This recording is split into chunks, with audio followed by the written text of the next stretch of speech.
est là, les gens sont dehors et prennent le train. Non, c'est parce que juste le tram-train, il me semble qu'il passe par Épinay, il a 3 stations d'arrêt. Et il me semble qu'il s'arrête à Grandvaux. Non, il s'arrête un quartier populaire, il passe par Grandvaux, donc un quartier populaire de la ville d'à côté, qui est complètement désenclavé et que personne n'aide, que tout le monde a décidé de délaisser. Si jamais il y en a qui veulent dire le contraire, je suis prêt à entendre. Et donc on aurait juste aimé savoir si jamais, pour l'aider à s'en sortir, ça serait pas intéressant justement de faire une gare d'arrêt à cette cité. Alors, si vous voulez, sur ce projet, je connais bien, il faut y avoir travaillé depuis plusieurs dizaines d'années là-dessus. Donc le projet de... Oui, ça fait 30 ans. Ça fait 30 ans qu'on travaille là-dessus, c'était officiel. Donc effectivement, la gare de correspondance est prévue sur Épinay, c'est une correspondance de la l'INSEE, de façon à avoir une correspondance parfaite, puisqu'on aura le tramway à nouveau et la gare RER aussi, donc on aura une correspondance parfaite. Aujourd'hui, l'hypothèse de faire une gare qui s'appelle Épinay ferroviaire sur Grandvaux ne fonctionne pas techniquement. Le STIF l'a étudié, je crois qu'ils sont en train de le dire bientôt, dans le résultat de la concertation, ça ne fonctionne pas techniquement. Mais comprenez... Les Grandvaux, donc je réponds à votre question de Grandvaux. Grandvaux aujourd'hui n'a pas de difficulté. Aujourd'hui, ils utilisent depuis très longtemps, depuis toujours, depuis que Grandvaux existe, ils utilisent les deux gares d'Épinay, il y a celle-ci, ils viennent sur... Il y a des gens qui n'ont pas, le problème c'est qu'il y a des gens qui n'ont pas du tout, parce que pour venir ici, il faut traverser l'autoroute. C'est dangereux pour les enfants. Alors, ensuite, il y a beaucoup de passages, et les gens, il y en a qui n'ont pas du tout le permis, il y a des gens âgés, il y a des gens qui ont fait leurs courses, qui n'ont strictement rien. Ils utilisent les habitants de Grandvaux utilisent la gare d'Épinay, mais également celle de Petit-Vaux qui est à 500 mètres, qui est encore plus proche. Mais celle de Petit-Vaux, elle va pas à Paris. Enfin, elle va à Paris en intermittence. Et celle-ci, c'est prévu.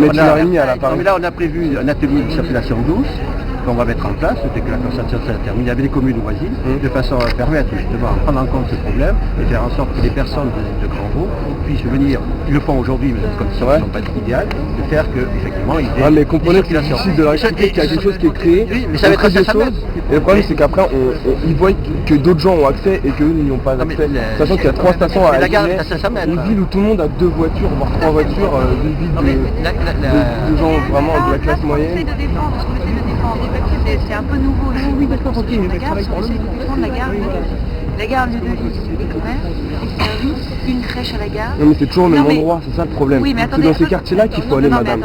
Ici les gens ont tout ce qu'il faut. Ici les gens, il y a des commerces dans la ville. Il y a des commerces dans la ville d'Épinay-sur-Orge. C'est dans des quartiers comme Grandvaux, il n'y a plus rien, pas de quoi faire, pas de centre commercial, il n'y a rien. Grandvaux, ils vivent beaucoup sur Épinay. Mais les gens de Grandvaux vivent sur Grandvaux. Ne dites pas des gens d'Épinay vivent sur... Les gens d'Épinay ne vont pas vivre sur Grandvaux. Pourquoi les gens de Grandvaux sont obligés d'aller vivre sur Épinay? Ils vont pas starifier Épinay-sur-Orge comme si jamais on y va, c'est génial et tout. Non, mais il y a des circulations douces, on va travailler à l'atelier de... Je suis François Brillant, je suis votre député. Allez-y. François Brillant qui veut... François veut une gare. C'est vrai que le débat, il n'y a aucune gare à Savigny-sur-Orge qui a été prévue, c'est complètement anormal. Voilà. Donc la prévoir à Grandvaux, c'est trop tard, parce qu'effectivement, je pense que maintenant le projet est trop fort. Mais c'est là où c'est pas normal. Il y a une cohérence, mais effectivement, il y a peut-être un historique qu'il aurait fallu revoir un peu plus tôt. Mais comme par hasard. On va essayer de se battre quand même. C'est ça qui est fou. On va essayer de se battre pour avoir une gare sur une station, parce que c'est pas une gare, une station à Savigny-sur-Orge. Évidemment, elle ne sera pas à Grandvaux. Parce que, voilà. Mais elle sera, voilà. Moi, je vais me battre pour qu'il y ait quand même une station supplémentaire. C'est bien, c'est super, mais il faut juste que vous sachiez que Grandvaux est vraiment un quartier abandonné et que c'est de pire en pire. Et que concrètement, on peut plus retenir. On a créé une association sur Grandvaux pour venir au soutien aux enfants en difficulté, aux habitants analphabètes, mais concrètement, il n'y a pas de moyens, c'est de pire en pire.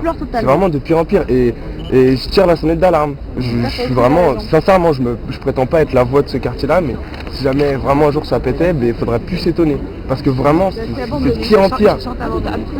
Les gens se sentent seuls. C'est des quartiers. Voilà. C'est moi qui vous remercie d'avoir écouté. On va le retenir. Merci. Et c'est vrai que les transports sur le désenclavement, c'est absolument... Le problème, c'est que les gens n'ont pas du tout de voiture, vous savez. Les gens n'ont pas le moyen de passer le permis. Non, mais aujourd'hui, ils viennent sur Épinay, on va voir le débat, mais ils viennent sur Épinay. Il faut un transport. Il faut un transport et des circulations. Et traverser l'autoroute. Mais ça, aujourd'hui, ils vont le faire. Bon. Mais c'est pas dans le financement. Merci. Au revoir. Au revoir.